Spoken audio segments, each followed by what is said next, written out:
All right, so I'm going to introduce myself first. My name is Lonn, and I'm a therapist at Heritage. Welcome, Heritage Professional Associates in Hinsdale. And I work with a lot of adolescents who struggle with this particular issue and others.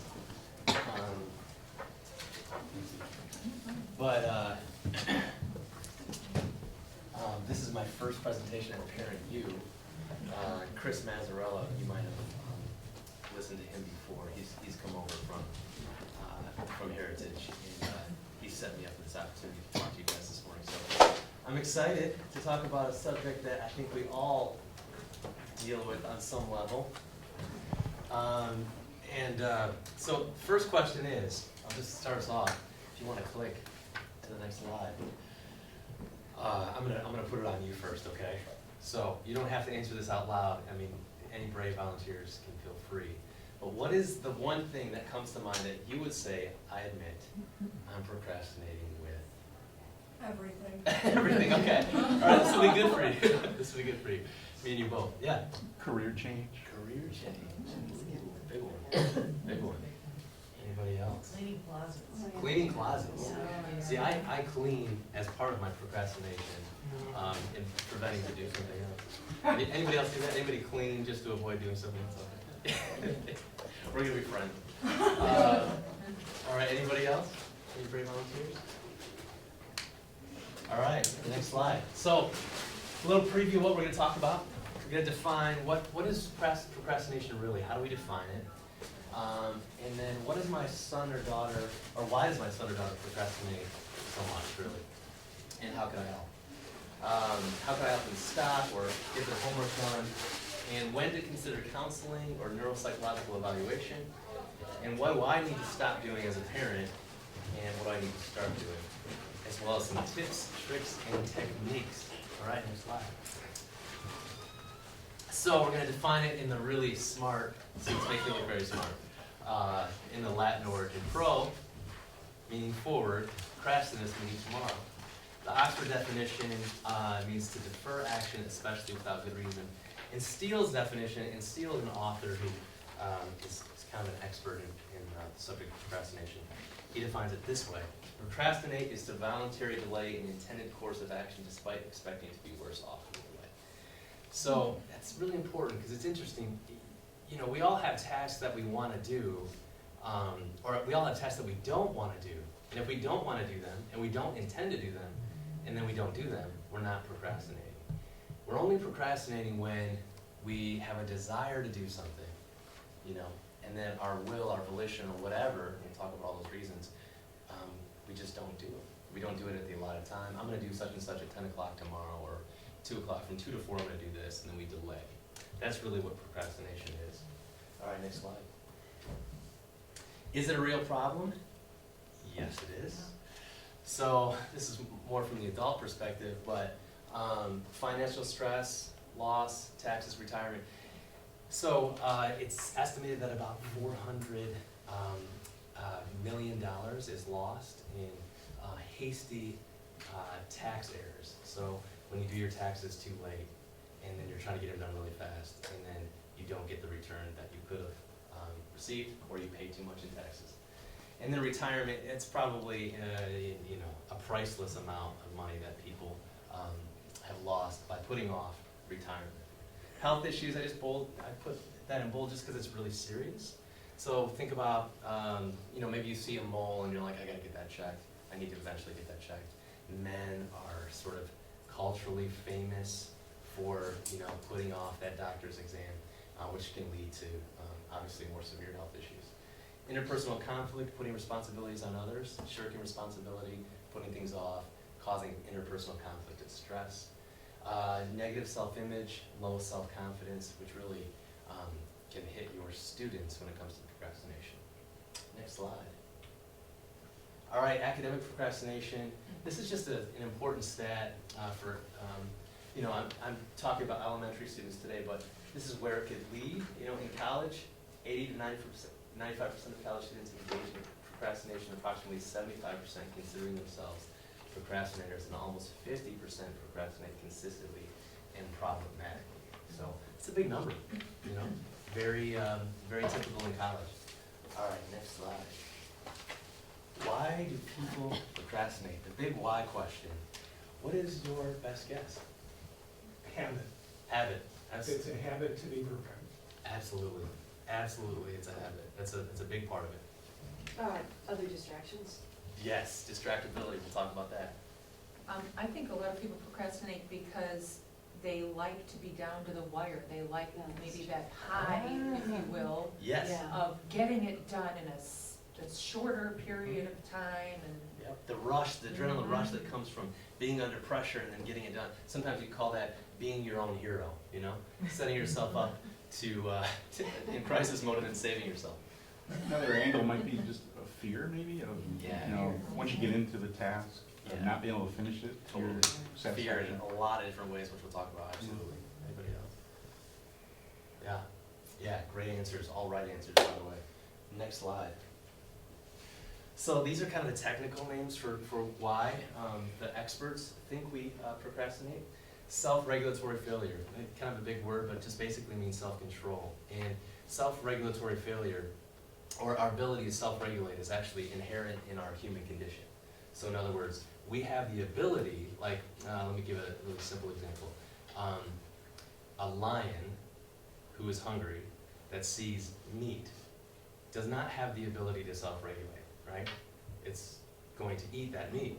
We have the ability to something called metacognition, you know, to think about how we're feeling, to think about how we're thinking, and to stop ourselves, to self-regulate with our emotions, with our actions.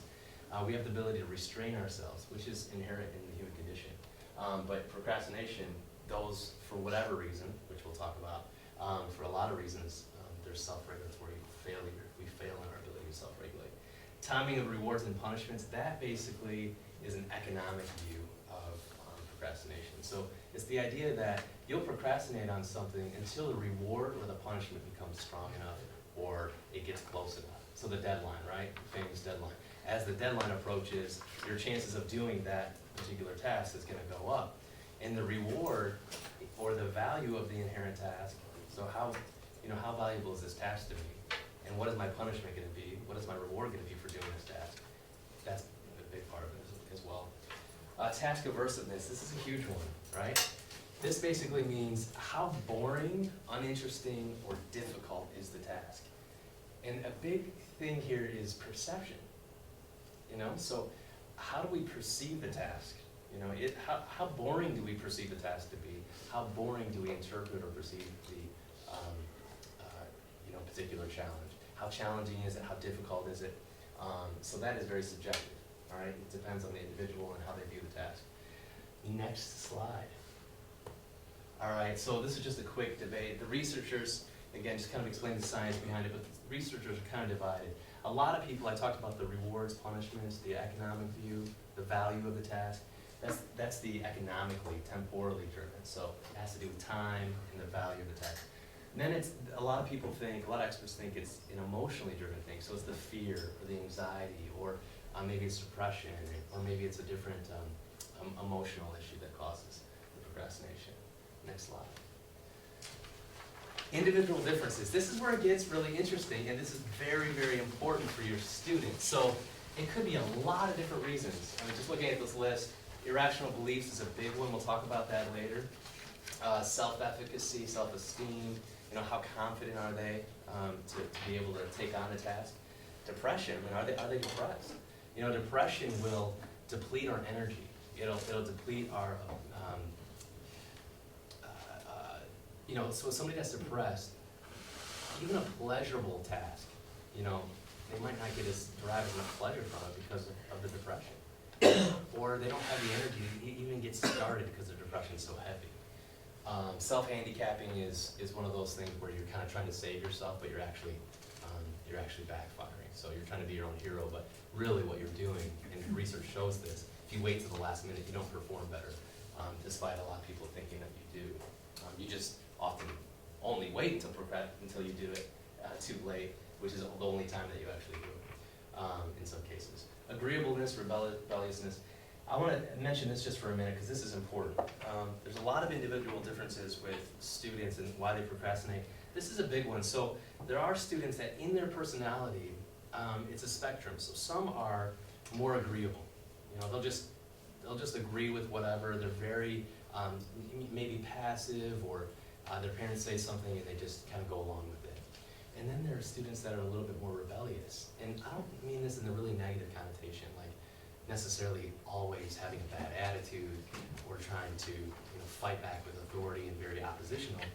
What I mean here too is those that are more rebellious are often, they really love autonomy and independence. So what happens, what will be, a parent will say something over and over, do this, do this, do this, do this homework, do this homework, do it right now, do it right now. And what they're doing a lot of times is just saying no. They're saying no because they're not owning the task. And it's just simply because they're being told to do it. That is a reason. And again, these are individual differences, so every student is different. Impulsiveness, BAS, stands for Behavioral Activation System. Some people are inherently more impulsive than others, which actually leads to distractibility. So if there's distractions in their environment and you're impulsive, you're gonna choose those distractions a little bit more easily. And oftentimes that person's gonna get a little bit more satisfaction out of that distraction than other people might. What's BAS again? Behavioral Activation System. Feel free to look that one up on the scientific side.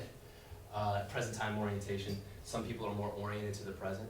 So what is valuable to me right now? Right now. Right now is all that matters. That's a common ADHD thing as well. All right, organization. Sometimes we procrastinate just because we're not organized. Where's my stuff? What am I supposed to be doing right now? Achievement motivation. Underneath that is setting goals. Some students are just not as likely to set goals. They need really a lot of help and support doing that. Intention, action gap. That's really inherent in procrastination, right? I intend to do it, but my ability to take action is maybe limited because I'm not an action-oriented person, and I make decisions a little bit differently. I like to think about things more. Mood, and that's self-explanatory. Performance, some people, the way they feel about their performance or performance anxiety is a big piece. Demographics, age, sex, and years. So the older you are, the less you tend to procrastinate. Males tend to procrastinate a little bit more than females, but it's really not that significant. We all do it, right? And year meaning, what year is it right now? 2016. What is a big issue that might be a current issue that would lead to more procrastination in our society today? Technology. Yeah! Did you say tech? Technology, absolutely. Huge issue. Not doing New Year's resolutions. Yeah. No, technology is huge, and the distractibility of technology is out of control. And the availability of it is it's so available. By the way, just a quick note, did you know that you get a little dopamine surge every time you hit the like button on Facebook? Just a little pleasure surge every time, Same thing when you cross something off a list. You cross something off the list, you get a little dopamine surge. Pleasure. All right, next slide. Let's see. Learning disabilities. I'm going to throw this in here because, frankly, learning disabilities kind of run under the radar often with students. Students don't know they have a learning disability until, sometimes a lot later in life. And the reason for that is a lot of times students with learning disabilities can function really well, and frankly, they're very smart. And there's a lot of tests that show when it comes to intelligence, they're great. But they just have this one part of their brain that isn't working really the way that they want it to, and that can cause a relationship with themselves that can move towards shame. Like, I'm so stupid, right? I hear that, I'm stupid. That's actually not true. It's not true. This part of your brain maybe doesn't work correctly, and we can work with that, but you're not stupid. That's a overgeneralized identity statement that just frankly isn't true. So moving from shame to acceptance and eventually to effort and motivation is a big piece. All right, next slide. So here's just a list of some learning disabilities. If you're not familiar with them, there's a lot of them out there. And testing can show you whether or not there's a learning disability there. So just to give you some cues, some students have difficulty with numbers. they just have a hard time with numbers. Their brain just doesn't process numbers the way other people's brains do. Sometimes it's verbal issues. Sometimes sounds. They can't hear subtle sounds, or background noise is too distracting. There's a lot of different, very subtle, very nuanced learning disabilities that, again, are hard to see on the surface, but you know that maybe there's something there. And so a test can sometimes reveal that and really help. Tutoring, I mean, dyslexia and tutoring is just, I mean, it's amazing, the difference that tutoring can make with dyslexia, for example. All right, next slide. Yes, these aren't learning disabilities, but they often coincide with learning disabilities, and they're big ones, right? ADHD, I mean, I don't even have to go into all the reasons why ADHD and procrastination are they come together, right? I mean, impulsivity, just very, very easily distracted, high energy. So a lot of times ADHD students are incredibly intelligent, but their ability just to sit and focus for an extended period of time is inhibited, and they need more assistance, right? Sometimes medication is that assistance. I just have a question. So the HDAD is disorder or disease? What's that? Is if the HDAD is it disorder Or disease? or disease? ADHD is a clinical diagnosis. So it's not necessarily a learning disability, but oftentimes ADHD and learning disabilities will go hand in hand. Go together? Yeah. Okay. They kind of come together. Same with the executive functioning. Executive functioning is just a myriad of prefrontal cortex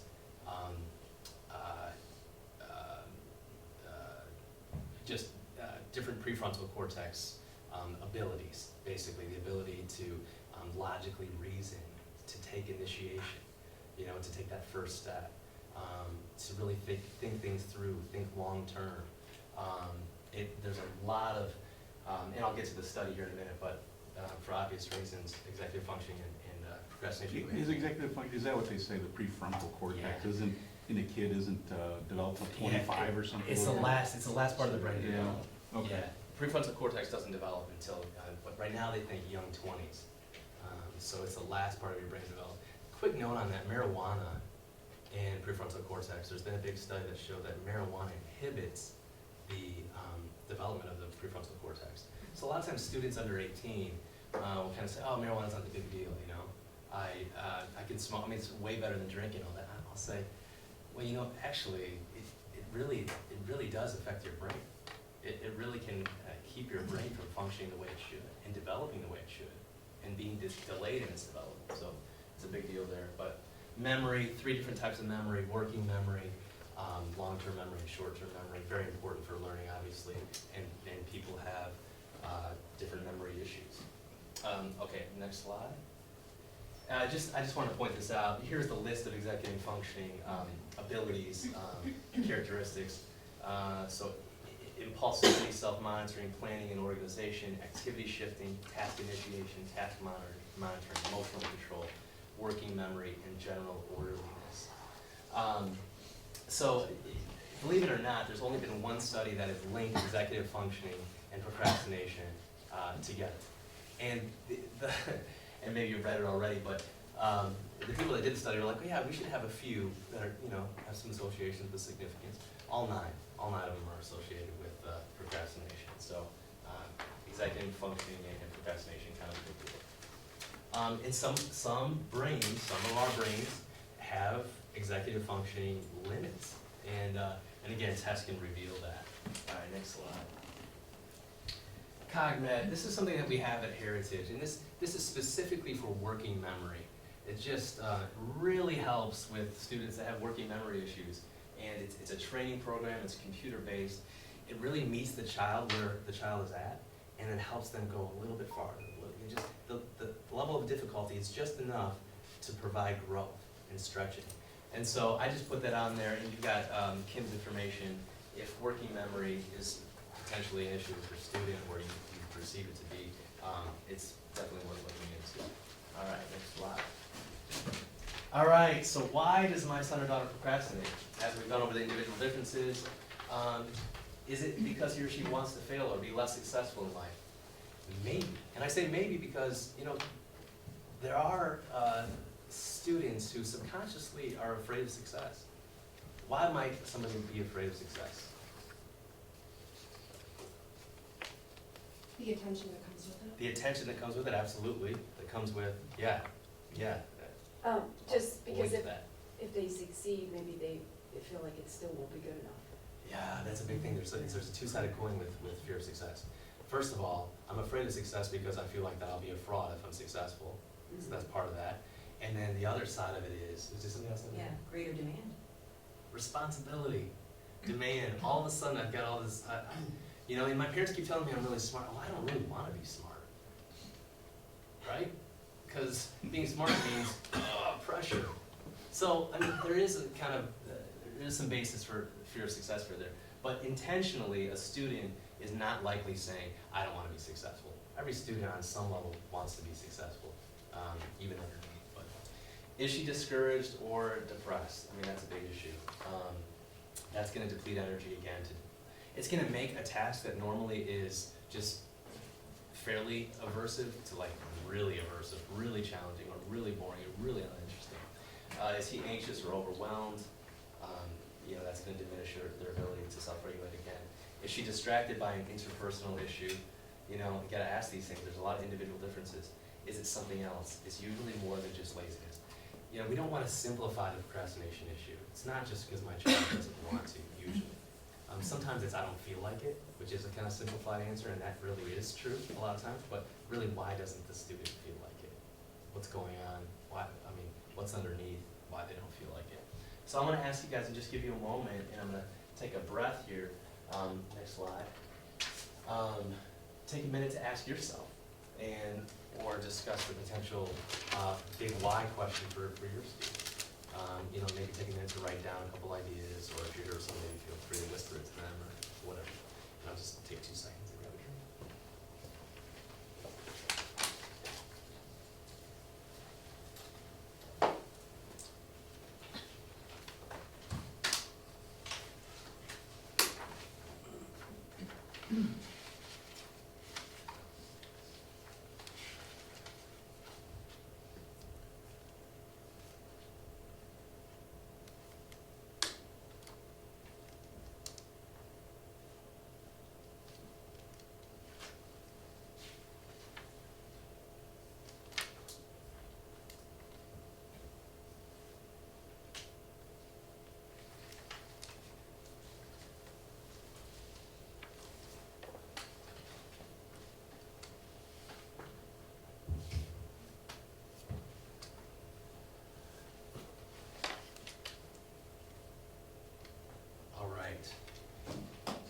So that question is just really important because there are so many individual differences. You don't want to simplify it. And when you ask that question, sometimes you can reveal something that maybe wasn't there before, and that could potentially create a desire to connect with your child on a different level. What's really going on underneath? And do we need to get a third party to process that a little bit? Obviously, that helps. It's a lot of what I do, as you can imagine. All right, next slide. Changing the cycle. So much about our behavior has to do with the cycle. And this is the procrastination cycle. And you can kind of read it and just kind of see for yourself. But a student might procrastinate, and then they don't have the knowledge. And then they get discouraged or frustrated, and then they get demotivated after they get their bad grade, and they procrastinated again. Maybe even because of a belief there too. I can't do this. I'm not good enough. I'm a failure. I'm stupid. I'll never get this right. I'd rather do such and such, right? Mm-hmm. You can change that cycle too, with some effort, to helping them put a little bit of effort in, gaining that knowledge, feeling what that knowledge feels like to have it, and then getting a little bit more motivation after they feel like, okay, I can learn this, I can get this, and then gaining in self-confidence after they receive some praise, maybe some rewards, maybe a better grade, and sometimes this is just incremental. And it's important to remember this is a process. Sometimes it's a longer one than we want it to be. All right, next slide. Any questions on that, by the way? Yeah. I have a question. You were saying how, like, it might be helping them with their, an effort, you know, if they get in the cycle and then they have this image that they're not good at something because they procrastinated. Yeah. But if what they're doing is a lot of it's because of like a love of independence, yeah, how do you help them? Because then they don't wanna do it because you're helping them do it. Yeah. So how do you help them? A little bit of it's helping them fail on their own. But then they start like believing that they're not good at a subject Oh, because they procrastinate. So you're saying they've got the independence, but then maybe they have some underlying like Yeah, confidence, belief issue about themselves at the same time. because they went down that path. Yeah. And then they started getting bad grades in it. Yeah, and so partnering there is a little bit hard, but it's helping them own the skills, right? So a tutor might be good in that case, or a counselor in that case might come along and say, hey, I've noticed that, you really don't like when your parents tell you to do stuff, but at the same time, you want to get good grades. All right, so, but you're not putting in any effort. Is it just because your parents are telling you, So what if you own this a little bit on your own? So I talk about this in an upcoming slide, I'll Okay. get to that. So just, I'll start with the don'ts though, what not to do. Micromanaging, great question. Micromanaging and enabling. Why is that bad, by the way? Why do you think micromanaging and enabling would be not so great? I think micromanaging doesn't foster self-confidence. Yeah, that's exactly right. Yeah, why else? And they're similar, right, micromanaging and The enabling. kid won't own it then. Yeah, They he need to won't own it. Yeah. He won't own the skills that he needs to learn. He'll depend on parents. Sometimes tutoring can be a little bit of a crutch too, but sometimes that's needed when there's nothing there, right? In other words, like the crutch would be, the enabling would be, I'll just wait until tutoring time to get all my stuff done. Tutor will help you with that. Yeah, and micromanaging, it can be very stressful, create a high pressure. The pressure can just go off when mom and dad are just constantly micromanaging. Where are you at? What are you doing? How, and they internalize those voices too. You gotta be real careful. I don't want to shame anybody in here too, though. We all do it. We all can't help but use fear and shame as ways to parent sometimes. So we got to be able to forgive ourselves and be careful to not beat ourselves up too for the time that we got really frustrated or upset with our child, or created maybe an environment that wasn't really conducive to grow. Authoritarian parenting. Can anybody explain that? You've probably heard that term before. Authoritarian versus authoritative. Anybody know what that means? My way or the highway. Yeah, authoritarian is high demand and very cold. And there are studies that show parents that are more authoritarian will have students that procrastinate more. All right, so learning aversiveness. It's a bit of a mouthful and some wordplay here, but a lot of times parents can unintentionally create aversiveness with learning or tasks that have to do with learning and homework. Because of the parent's relationship to the homework and how that gets in the way. So if mom or dad is always talking about homework and there's so much negativity associated with homework and mom and dad and me, there's just going to be an association there, right? It's going to be, all of a sudden, homework becomes this aversive thing. And we have to remember, procrastination is a learned behavior. You're not born to procrastinate. So why are students procrastinating so much with homework? Well, it's because they've learned to just really hate it. Their peers are reinforcing it. Their parents are reinforcing it. Everybody's kind of reinforcing how bad homework is, even when it's not that much. Even if it's just a tiny bit. It's just fascinating. So we need to help change the aversiveness of the task of homework. And we can do that. All right, next slide. So changing the cycle from shame, fear parenting, which increases stress and cortisol, which shuts down their ability to self-regulate, which moves into negative self-talk. I can't do it. I hate this. I don't want to do this. This task is impossible. To more procrastination, to maladaptive coping. I'll just escape with technology. And when you get a little older, there's lots of other maladaptive coping mechanisms out there and options, right? And then negative identity formation. I'm stupid, right? And procrastination cycle sets in. I really want to break that cycle. Counseling can help bring that out, but you guys can do that too. Just by being patient, by changing the way you parent, changing the atmosphere around learning, which we'll get into a little bit here. Next slide. Here's the atmosphere you want to create. This is the goal, I think, personally. High accountability and low pressure. high accountability and low pressure. Any guesses on how you could create that or what that means?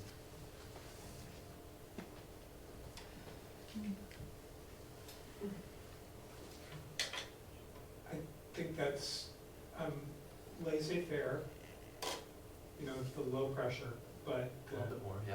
authoritative, is that high accountability? Yeah, totally. So there's these, so what I do with parents oftentimes is I'll say, you know, why don't you just, and this doesn't work in every case, by the way, side note, but why don't you just ask your student what they have for homework that night? With elementary, it's a little different, you're a little bit more hands-on. But what do you have for homework? And then they show you, you know, and then you back off. All right, okay, look, if you need help doing it, let me know, otherwise we can get it done. And then you ask them later if they got it done, right? And it's not this in-between pull, push and pull, trying to, it's just a couple of questions and letting them have some independence. And now you're thinking, oh, with my student, that's not gonna work. Maybe so. There are some students that doesn't work with. And with elementary, there is a little bit more assistance needed, a little bit more guidance needed, a little bit more hands-on. And that's where the partnership comes in. You just don't want it to be so punitive. Again, the negative association. You want it to feel more like a partnership. Part of that partnership is getting the student to own, yeah, I do want to be successful. You know, do you want to get better grades, or do you care? The student might say, no, I don't care. Really? I don't know. Does it feel good to get, you know, a better grade? Do you think you're capable of it? No, I don't think, well, I think you are, you know? And so it's just kind of working more towards a partnership, and less about sort of simplified punitive means. The use rewards. Rewards are so much more important than punishment in the case of homework. If you want to create that low task aversiveness, if you want to bring the task aversiveness down with homework, create rewards. I put ABA there, a little bit more play, a little less work. ABA stands for Applied Behavioral Analysis. It's used in autism. It's a really big word, but a really simple way to use an ABA. It's just a simple target behavior chart, all right? And you work with the child to help them own it as well. So, you know, what is something that you want to do this week? Would you like to do a little bit more homework than you did last week? What's the goal you have? I can help you do that. Then they write down their target behavior. Okay, I think I can do 15 minutes of homework when I get home.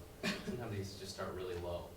And then they get a star for doing that, and and then after 5 stars for the week or whatever, you give them that whatever reward. And I'll talk about rewards more here in a second because they're really important. But breaking it down into small concrete steps. All right, the research shows that breaking things down into small concrete steps actually brings you into the present moment, as opposed to, and listen to the difference between these two statements. I need to do homework tonight versus I need to write down my terms on note cards tonight, right? Really specific, concrete. What that does, the specificity actually brings our brain into the present moment, where the amorphous sort of vagueness of I'll do homework or I've got to eventually get this done, that actually doesn't bring yourself into the present moment. It kind of stays future. So you want to really help them with small concrete steps. Plus, concrete steps helps the student start, and that's one of the biggest issues with procrastination. If you can repeat this in your head over and over again, just start. The big difference between just do it and just start, right? Yeah. Just start is so much easier than just do it. And starting sometimes is the hardest part, and that's why I put right here, reward the initial effort. You know, we don't reward the initial effort sometimes. We're like, okay, they started, I'll back off and let them get the work done. No, it's 5 minutes into it. Great job, you got going. I totally agree with you on the just start, but one of my daughters, the key to her, she starts fine in most classes. It's finishing. It's getting the last project done, studying for the final, and just she falls apart in her grade at the end. Gotcha. Yeah. So it's finishing for her. Finishing for her, sure. Again, individual differences, right? A little bit more support and structure, maybe a little bit more rewards for finishing. I mean, everybody's different, absolutely. Yeah, thanks for adding that. And then remove distractions. Back to the 2016 technology issue. How do you do that? You just have to do They it. need the computer. Yeah. They look stuff up on But the then phone you're and they share authoritarian. notes, how to take the phone away. Well, Yeah. so, Yeah. And then you're playing Google Docs. what's that? My sixth grader has to do his English on Google Docs. On Google Docs. There's no other way to hand it in. So there's different programs out there, that- Great. there's different programs out there that do block, different parts of the computer. You know, I should have included that in here. Does anybody know of a program offhand? No, but that would be a topic, because, you know, It's a big deal, right? we're average, I'm below average on technology, I mean, we need, I'm sure there are apps, my son tells Yeah, me about there are. them, but will he actually do it and share it with me? I don't know. Yeah, no way. Yeah. But there's gotta be things Yeah. that will. You mean like a net nanny, is that what you're talking about? Yeah. Like our kids could find the stuff for Right. us, but Yes. they're not gonna wanna volunteer. Yeah. Yeah. Google So Play, maybe- I know, has lots of them, and most of Which them one? are free. Google Play, Google Play, okay. Here is. or the Play Store, or whatever it is. My Part of the son problem is is that- my son is very tech savvy, and if I try to block, he'll find someone to get Around it, yeah. Yeah. And But then it's there almost are- like they feel like you're, you know, being overprotected. Yes. Yes. They feel like you don't trust them. More Right, resentful. yeah, exactly. I have the block, it's called iPact, P-A-C-T, but what it does is it shuts down their games and their iPad, but then if they have to use that Right. to do their schoolwork, Right. I don't think they can get on that. So you have to, But yeah. it That works, first it's, block, it's yeah. awesome, because if they're playing games and you tell them, I need you to clean your room, I need you to take a shower, and you see them on that iPad, I just click it from my cell phone, and it locks everything, and they can't get inside. What's it called? Oh It's my God. iPact, P-A-C-T. I-P-A-C-T, it's wonderful. Is it an app? Yes, it's an app, and it's free. I'm not a Mac person. Oh, everybody, but everybody I Microsoft- tell, it's wonderful. Yeah, Microsoft Oh, offers, it's called Family Safety now. okay. All the new Microsoft programs, so Windows 10, everybody's gotta get updated to that now. Right. Offers Family Safety, and you can lock down, a login directly just for your kids. So you're the administrator for the program, and you can only allow them, you can, and it's very simple, there's very simple directions online to do it. If they need to use Google Docs, you can go directly to the internet thing, and then that is the only thing they can get to. If they have a history report, and they Dude. have, you know, they come home with lists of stuff, you can put those directly in there, and that's all they can get to. Wonderful. What's the name of it again? It's part of Microsoft. It's Microsoft's family. It's their family safety, and you create an account just for them, they ask how old and everything. Great. Can you block YouTube? Yep. Oh, that's There's wonderful. very, you know, you just click help with Yeah, it, and Microsoft will walk you right through it. Wonderful. Okay, Sorry, so, I'm acting no, so- thank you, that's great. How many of you are any podcast listeners in here? One, two, kind of.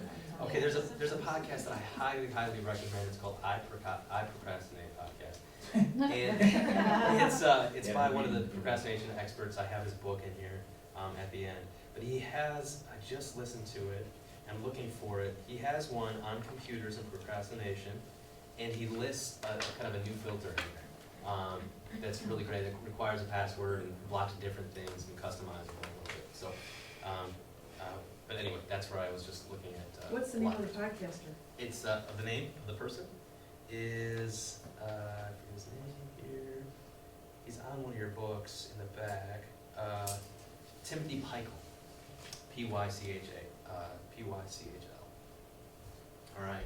So removing distractions, right. Obviously, I've hit on a button here. Yeah, go ahead. Well, and one thought, is there any validity in engaging the kids in how you're gonna do this, so that they buy into it, like, okay, well, I'll Yes. do 30 minutes of work, and then I'll have a break. It 15 might minute break where I involve- can do some tech. Right. Yeah, that's a Yeah. common thing. So oftentimes people use an egg timer too. Yeah. It's just a really common way to, so maybe you've done this before, but half hour, 45 minutes of work, all right? And reward the initial effort. The bell goes off, you get 15-minute break, playtime, another half hour, 45 minutes of work, and potentially you're done by that point. And a big point here too is to show your students like the percentage of time. I've done this with students like on a pie chart. Here's the percentage of time that that it's going to take to do homework, and here's the percentage of time that you're awake during the day. And it's this tiny, tiny sliver. and yet all this Yeah. energy, negative energy, is on this tiny, tiny sliver. I honestly literally had a breakthrough with a 12-year-old student. I was like, yeah, wow, I should be able to just get that done. Just seemed a little bit easier. But you're removing distractions, obviously a hot button issue. You've got to be able to work that out with your students. Sometimes third party helps, right? If they're going to be successful, have them agree to it, have them own it. Yeah, I realize I am really, I know I love computer stuff and gaming stuff and phone stuff. My son's 6, and his is learned procrastination, I know that. But he does it with talk, it's not text. It's talk. It's anything that all of a sudden jumps into that little dude's mind. It's like, hey mom, da da da da da da. 15 minutes later, you know, nothing's gotten done. And how is I was going to say rewards. Rewards. At that Rewards. age, Okay. at that age, using rewards, and, okay, here's the key thing with rewards. A lot of people are like, oh, I've done the charge, rewards don't work, but, well, oftentimes the reason why rewards don't work is because they're not consistent and they're not immediate. The rewards have to be given immediately after the good behavior, right? And they have to be given consistently, you know. And figuring out the right reward too for your student is also a challenge, I realize. Removing distractions, easier said than done, is what we're saying, right? Okay, moving on to the next slide, for time's sake. The 10 tips, I actually listed these 10 tips. These aren't my 10 tips, they come from one of the experts, well, a couple of them, Ferrari and Peichel, kind of joined together on an article. And I put that at the back, at the very end of your packet. That's something, I just thought, you know, if you wanted something to go back to, you could potentially put this on the, you know, the inside of your cupboard or something. So it's there separately, it's not stapled, so you can take that out and maybe put it somewhere. I'm not gonna read through all of them right now, I'll let you read through them later, but a lot of them are kind of review of what we've already talked about. Don't rescue your child is a big one. Sometimes, you know, not every failure is like diabolical, right? Sometimes failure is okay, you know, sometimes a little bit of failure is okay. We have to model positive self-regulatory behavior ourselves. It's kind of the first step, not easy, but necessary. Give your child choice and responsibility, yeah. So, a lot of we've already talked about.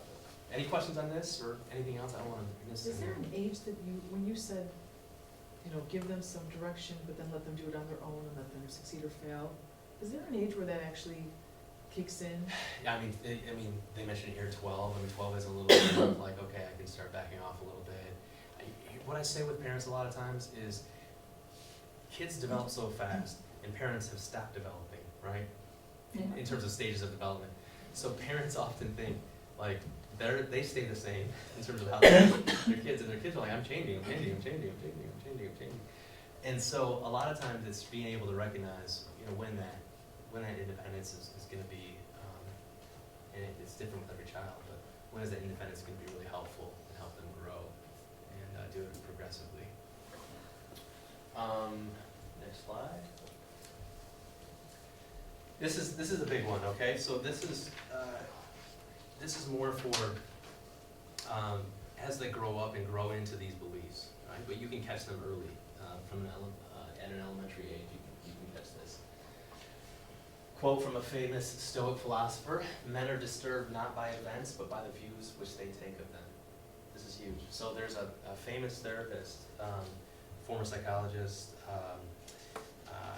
That really introduced CBT to us, he and Aaron Beck, but his name is Albert Ellis, and he had this idea after seeing lots and lots and lots of people in his office that people are happy or unhappy largely based on their level of rigidity, internal psychological rigidity. How rigid are you? By the way, authoritarian parenting is a rigid way of parenting, side note. But, so how rigid versus how flexible are you? And he said that people have these statements that represent their beliefs that are actually really rigid, and he called them musts, M-U-S-T-S.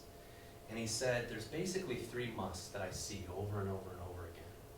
And I'm going to give you the first 2, and then the third one's listed here. The first one might be, I need to accomplish, I must accomplish, I must achieve, and I must be liked. And if I don't accomplish, and if I don't achieve, and if I'm not liked, then what's this life for? Life hardly worth living. It's an extreme must example, right? Do you think ones procrastinate very often? Probably not. Do you think that one procrastinates very often? Probably not as much. They might precrastinate, right?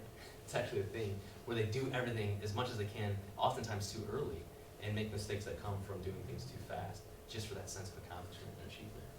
The second must is, and by the way, the first must often has trouble with anxiety, too, workaholism, another thing. Two, the second must is the person that looks at the world and doesn't trust the world and says, people must be punished when they do something wrong. And if they don't get punished, and they don't get punished appropriately, then this world's not a safe place, and it's hardly worth living in. The third must is this one. I must get what I want when I want it, and I must not get what I don't want. It's terrible if I don't get what I want, and I can't stand it. This is a big thing with pain and comfort and pleasure. So this is number 3. I am in this category. That's the reason why I'm talking about procrastination. Obviously, I have some personal issues with it myself. But I'm a kind of a 3 mixed with a 1. And this is a big thing. It's really interesting. It comes up in me a lot. A lot of times 3s look really laid back, very relaxed, like everything's just great.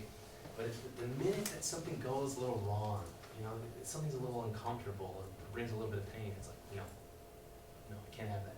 Can't have that. And so take a look at procrastination, right? With this category. The person that says to themselves, I gotta get what I want now. I need it now. I want my pleasure now. I can't handle any pain or the anxiety of the little work that I have to do. I want what I want now. And so changing that belief is the key. The ABC technique is really this. A lot of people think A and C are connected. In other words, the adverse stimulus creates the consequence. Like, I have a hard homework assignment. I don't want to do it. I don't want to do it. And I won't do it. I'll procrastinate. It's really the belief, though, about that particular event, that homework assignment, how I think about the painful experience that really is the filter that the person looks through. All right, so it's B that causes C, not A, common misconception, and that's what counseling kind of works through. Next slide. Yeah, so this is just an example. Presented with a difficult and or uninteresting task, homework assignment. This is awful. This is the self-statement, right? This is awful. This is too difficult. This should be easier, more interesting. Why should I be forced to do this task? And then all of a sudden see the consequences. I end up presenting the task. I have anxiety about the task. And then, I might get angry or sad at the thought of what will be missed. The cost. There's all these other things that I want to be doing. Social media, time with friends, and entertainment. All right, next slide. See, these are some examples, and I really love how this chart breaks it down. I'm glad you have it with you. So there's different categories, right? And then the rigid demands that come with that category, and then the outcome. This one was me for a long time. I have to be working in the perfect work environment before I start. Procrastinators are very, very self-deceptive. There's so much deception that goes on in our mind, so much rationalizing. I can do this first, it's gonna give me a little bit more energy. I've gotta be in this place to work. Really I can wait till, obviously the big one is I can wait till later. I'll have enough time later. Tomorrow, the classic one, right, is tomorrow I'll have the energy and motivation. Mm-hmm. Wait a second, what? What's so magical about tomorrow that you're gonna have energy and motivation then? So those are some examples. And so the next slide is really just being able to be resilient and learning that if you change your beliefs a little bit, it's actually not so bad. You can actually handle the anxiety a little bit. And the more you handle the anxiety, the more it kind of goes down. The more you kind of get through it, the more you teach yourself, I can do it, and self-efficacy goes up. And you realize, wow, that really wasn't so bad. That often happens when students just start, by the way. When they just start, sometimes 5 minutes, sometimes it's just writing your name on the paper. Sometimes it's just pulling out that first note card. And 5 minutes is called the 5-minute rule. 5 minutes into a task sometimes leads to 15 minutes to a half hour. Next slide. Self-compassion is big, We all need this. I'm just gonna read this part. So, well, to be kind to yourself in times of challenge is huge. That'll help you kind of, or help the student kind of really handle the anxiety. So harsh self-critical thoughts that consume procrastinators and disrupt adaptive coping, as research has shown that procrastination is linked to low self-compassion, and that self-compassion relates to adaptive coping, lower stress, and positive health behaviors. So self-compassion is kind of an indirect approach at beating procrastination, but it helps so many other things as well. Same thing with mindfulness meditation. Who here has heard of mindfulness meditation? Such a buzzword. Really? Oh, really? Only a couple? Anybody else? Mindfulness meditation is incredible for self-compassion. Turning off your critical mind. You're the voice in your brain that's always so critical. Yeah, and it's just noticing. It's just noticing yourself, noticing that emotion and watching it pass, and noticing that thought and watching it pass and not reacting to it. It's incredible. Just look up mindfulness. It just takes one Google search and you're off and running. And I can talk more about that later. Feel free to give me a call. Next slide. Self-forgiveness is huge too. This is an actual study. So students would forgive themselves for procrastinating on the first test. The students that did that would end up doing better on the second test because they let themselves off the hook a little bit. You know, they were kind to themselves. It's kind of a revealing study, actually. You wouldn't think self-forgiveness and procrastination, helping procrastination, that would go hand in hand. All right, next slide. Inertia and attention. This is big with distractibility. So it's this idea that once you start moving into that distraction, it's really hard to pull away. Once you start moving into that temptation, right? Parents, we've all seen this. Like, getting them to pull away from that thing that they're fixated on is really hard. Yeah. You know? So that's why sometimes starting right away is important. But again, it's not a one-size-fits-all kind of thing. Some students need to connect with mom and dad first a little bit. And that connection will actually lead out of that connection in the relationship will lead to better homework behavior because they'll end up listening to the parent a little bit more because there's that connection there too. So sometimes play before homework actually does work. But this is just on the science end. It's really true that once they get distracted, the longer they get distracted, the harder it is to pull them out. Which leads to the next slide. And this one is for all of us, okay? It's this really brilliant idea called urge surfing. And it's a fantastic concept that I'd love for you to get your hands around. It's pretty easy to understand. But it's the idea that we all have urges, you know? We all have urges with our emotion, different temptations. Maybe some of our urges are, you know, for chocolate. I don't know. Urges for whatever it may be. We have them, and they move us in a certain direction. But this is kind of like this mindfulness idea. If we can just sit with our urges, most people think about their urges as like a weight they're hanging over their head, right? Like your muscles are just going to give out eventually. I'm going to give into that temptation because that's what I do. My muscles are going to give out. Which there's something to that with willpower, right? You can't self-regulate all the time. You know, we do end up diminishing our ability to self-regulate just through self-regulating so much. We get tired, our willpower diminishes. However, if we can just notice the urge, it's really, in reality, it's like this. It's like a wave that enters your body, and it kind of goes up, but does that urge last forever? This is what I say to clients a lot of times. Does that urge last forever? No, it doesn't. It hits the ceiling, it kind of comes down, and it leaves. It might come back a little bit later, but if you can watch that urge and just notice, just monitor and be aware, and realize that it goes away. So that urge for distraction is really huge. That's why removing accessibility or access and accessibility to that that stimulus, that distracting stimulus, is so big. That's why, like, maybe saying, hey, this is kind of a rule that we've agreed with. Hopefully, you can get your student to agree. Hey, just no technology when you get home, right? It's going to pull you away so far, and it's just going to be too hard to pull you back. And there's going to be conflict between us. I don't want that. I want to set you up for success. You know, like we're going to put the phone in the cupboard and in the bucket here, and for this amount of time. I know it seems like I'm demanding, but you know, right, how hard it is to stop once you start. And I'm just trying to help. But once you remove the access or the availability to the stimulus, it's easier to urge surf.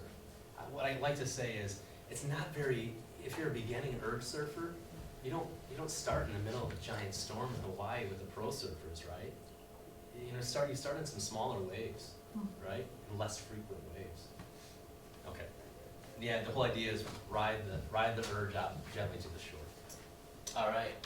What do we have next slide? I think we're wrapping up here. That is my virtual business card, and I left you a business card for most of you, I think, on the back. Feel free to call me about any of this stuff. I work with a lot of clients and parents on these types of issues. And then I think I have some more information for you. Can we go to the next slide? Yes. These are kind of these are truly the three experts on procrastination, if you want to read about it. These are not just kind of pop psychology writers. These are the authors who have actually done the studies and then written a book about it. So very trustworthy sources. If you only could read one, which one would you read? Oh boy. So Ferrari is into Paul, and he, so these two don't agree with this one. And the one on the end actually looks very appealing. Yeah, but Step-by-step guide. he's the guy that kind of believes the economic side. It's all about the value and the reward, Yeah. which I think it's really both. But these two are more on the emotional side. It depends on your kid. And it depends on your kid. Individual differences, right? Yeah. So I won't give you an answer. I'll let you decide. But you can do your own reviews too, obviously. They're all very highly reviewed in Amazon. I think all of them are 4.5. I think Steele's has 4 stars. So that's, take it or leave it there. Next slide, I think, is just references. Yeah, if you want to look up some studies, those are some of the things that I've used. I want to leave a couple minutes for questions if we still have time. Any overall questions? I know I've asked in between, but any overall questions? Yeah. We try to use the reward system when it comes to homework, but the reward for our children are the iPads. Yes. Well, I have a 8-year-old that has impulsivity. Uh-huh. So if he knows that iPad is there, he'll just go get done to get to that reward. Yeah. So how do you get them to slow down? Because, and then I'll go back to him and say, I'm sorry, it's all wrong, you need to do it again, and then that's when the fumes start coming out. Yeah, and then it ends up ruining where I'm like, your attitude now means you don't get the iPad, so then his reward is gone. Yeah. So this might be a case, and I'm not for certain because I don't know enough about this student, but this might be a case where a little bit of connection first and actually a little bit of play first, and then pulling them out and saying, okay, if we're gonna take a break, we're gonna do homework, if you get him to agree with it. I mean, 8 years old is a little young maybe for that, but sometimes the connection first can really help. So that would be the 2 cents on that. And then I would reward, I would really reward, like go higher on the rewards for really quality work. Listen, I'll give you an extra amount of time if you really take your time with this one. Because it's not just about finishing. We want you to learn too. We had to change rewards. We had to Change go- rewards. Yeah, we had to go from the iPad, I understand, my son's only 6, but Yeah. it's, yeah. Yeah. And we had to go from iPad, video games, things like that, to, it's like an allowance. And what it did is and we just started this, but the turnaround was amazing. He knew that we were going to check his homework, and it had to be up to, unfortunately, our standards, but it was to push him through that, I can't do it, sloppy's okay, whatever, and move him into what we knew he could do.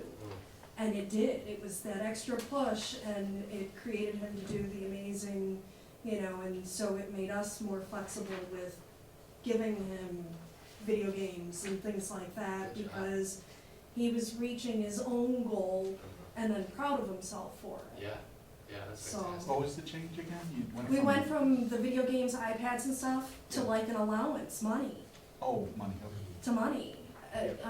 Would you give like $1 a day, or would you do it at the end of the week? No, it was like $1 per sheet of homework. He's 6, Wow. he comes home with 4 sheets. That's a lot of money. Okay. Yeah, I know, It's gonna get really expensive. I know, as I said, I'm gonna go broke. You went really extreme with it. No, that was Dad. I didn't choose the monetary amount, Dad did, but. Drilled with a quarter. Yeah, well, honestly though, sometimes that helps to get things started. I mean, so that's not sustainable, right? But that gets things started, and maybe, just maybe, the inherent reward of learning will start to set in. That's the whole, you know, sometimes you Yeah. just do the rewards to kind of get things started. And then, once the habit is created, which usually is in 40 to 90 days, then you're off and running. And essentially. not taking away from what she's doing, because I think that is a good step, but when does it become bribery versus reward? Oh, it's always bribery on some level. Bribery is just, bribery is, it's just semantics, right? Is it bribery, or is it coercion, or is it, you know, what's your motivation, right? You can call it bribery or manipulation, but truly, you're just trying to help your student get started, right? And it's a reward. You can call it a reward, you can call it bribery, right? It's bribery though when, here's an important thing. What is your motivation to? You know, are you saying, I need my student to be successful in school so I can look good? And I'll do whatever it takes, you know? That's, I mean, you know, that's getting at some of the underneath, right? I'm not saying that's you, I just know. That was the first speaker that we just learned Oh, about. really? Your own ego and judgment and, yeah. Yeah, that affects a lot. I have a question, and if you have any little tips on this. Part of procrastination for my guy is he doesn't bring the papers home. The organization element? And, yeah, and, you know, at a certain age, like 7 or 12, you know, are you leaving it home at school so that you don't have to do it? You know, you get into those discussions, and Yeah. then the independence, you know, I'm like, you call your friend, I'll drive you, but I'm not gonna make the phone call anymore. Yeah, You know, I mean, yeah. how do you get past that? It's tough, because, yeah, you wanna let them fail to an extent so they have the consequences. So in their mind, they're going, oh yeah, I do have to remember this eventually, you know? So you can't enable them into it, but a lot of times structure and reminders, it's just important early on, you know? And even rewarding the behavior there too. Getting him to own it too, asking good questions. So is he, by the way, is he right? Or is she? Is it he or she? He. Okay, I wanna make sure I was right. But getting him to own it, asking questions like, you know, asking questions about what are the consequences of forgetting your homework, you know? And he calmly doing it, so he owns it, and then he starts doing it on his own, hopefully. But structure's really important up front, and reminders. I don't know if phone's involved or what, but I have one client who doesn't check his diabetes, right? So I've got the high accountability, high pressure, or low pressure thing going on, where mom just sends texts at certain times, but no micromanaging after that, no matter what he does. You know, that can be helpful. Any other questions? So question about distractions, which goes along with what the first speaker said, is, you know, like my kid can't think about anything else but her phone and what's going on in the social media Totally world. fixated, yeah. And so, very well could say, okay, give me the phone, this is where you're gonna sit and do your work. But she's still gonna just sit there and think about her phone, you know, and so she'll sit there and look at her schoolwork and not do it. And then, you know, she'll sit there for an hour.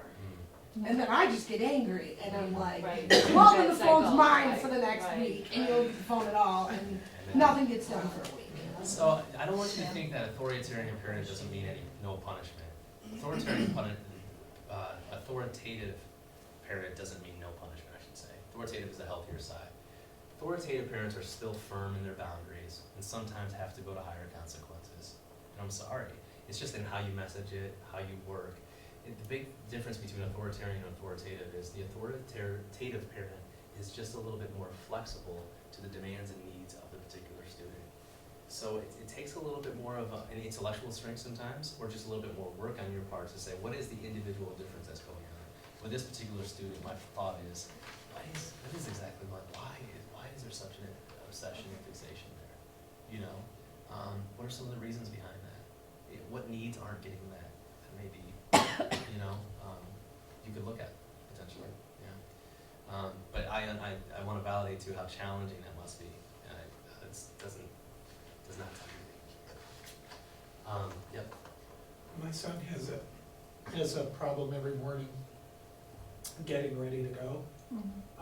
We have to like keep reminding him to do certain things. Yep. How do you work in a reward in that situation? Yeah. Because I know he's looking for it. He's always playing with a ball or something like that when he should be putting on his shoes and coat. Yeah. How old? He's 6. Highly distracted, very distracted. Yeah, overall. transitional times. Like we're done with breakfast, now during we gotta go. transitions. Do you ever distracted counting? 1, 2, 3? Yeah, Does that work? it does. Yeah. I don't always think that. Yeah, it does work, though, doesn't it? It's something about the adrenaline at that age, and with those that are, 6, 7 in transitions, about like, oh yeah, I gotta beat the time, that really works often. It doesn't surprise me that it works, yeah. That 1, 2, 3 works perfectly with my 3-year-old. Yeah, I just say 1, I don't even have to say 2. it's amazing, isn't it? She's just like, Yeah, yeah. All right, well, I wanna let you go on time. Don't forget evaluations, please, that'd be really helpful. It's my first talk. I'd love to get some honest feedback from you guys, so thank you so much, appreciate it. Thank you.